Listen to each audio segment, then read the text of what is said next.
અભય થઈને નિષ્પક્ષતાથી નિરપેક્ષ રીતે વાસ્તવિકતાનો અરીસો રૂપી સચોટ માહિતી લાવતો સત્યની સાથે અભય ટાઈમ્સ।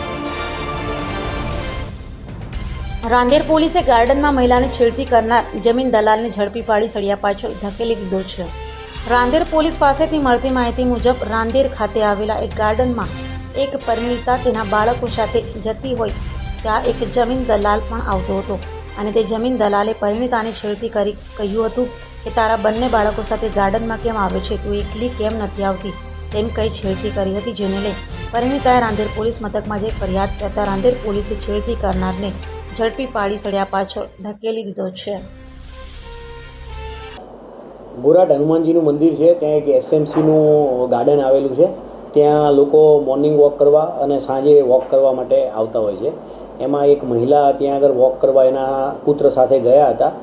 એ દરમિયાન એક રાંદેર ટાઉનનો આલમગીરી કરીને એક વ્યક્તિ છે, છેલ્લા કેટલાય સમયથી એને ફોલો કરતો હતો અને ગઈકાલે એને કે તું તારા છોકરાને લઈને કેમ અહીંયા વોક કરવા માટે આવે છે, એકલી આવતી હોય તો, એવી રીતે કહી એનો હાથ પકડી લીધો હતો અને એને છેડતી કરવાનો એને પ્રયાસ કર્યો હતો। એ દરમિયાન એ બેન ગભરાઈ ગયા હતા અને એને તાત્કાલિક એના પતિને ફોન કર્યો હતો। એના પતિને ફોન કરતાં એના પતિ ત્યાં આવી ગયા હતા। તો એ દરમિયાન આલમગીરીએ બીજા એના છોકરાને એને બોલાવી આના જોડે હાથાપાઈ મારામારી જેવું કર્યું હતું। જે સ્ત્રી છે એના ઘરવાળાએ તાત્કાલિક પીસીઆરને કોલ કર્યો। પીસીઆરને જેવો કોલ કર્યો તાત્કાલિક ત્યાં પીસીઆર પહોંચી અને તમામને અહીંયા પોલીસ સ્ટેશને લઈ આવ્યા હતા।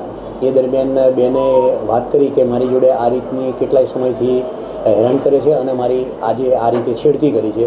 એના અનુસંધાને રાંદેર પોલીસ સ્ટેશનની અંદર 354નો ગુનો દાખલ કરી આગળની કાર્યવાહી કરી છે। આરોપી કોણ છે, કોઈ ગુનાહિત ઇતિહાસ ધરાવે છે, બેકગ્રાઉન્ડ શું છે આરોપીની અંદર આલમગીરી કરીને જે છે એ રાંદેર ટાઉનનો છે। એ બેઝિકલી યુપીના છે અને લગભગ ઘણા સમયથી લગભગ 30-35 વર્ષથી રાંદેરમાં રહે છે અને એનો પુત્ર અરબાસ કરીને છે એ પણ સાથે છે। સર, બંને આરોપીઓ શેનું કામ ધંધા સાથે છે? આલમગીરી જે છે એ અહીંયા કંઈ લે વેચનું, જમીનની લે વેચનું એનું કામ કરે છે અને એનો પુત્ર અરબાસ છે એ પોતે એડવોકેટ છે એવું જણાવે છે।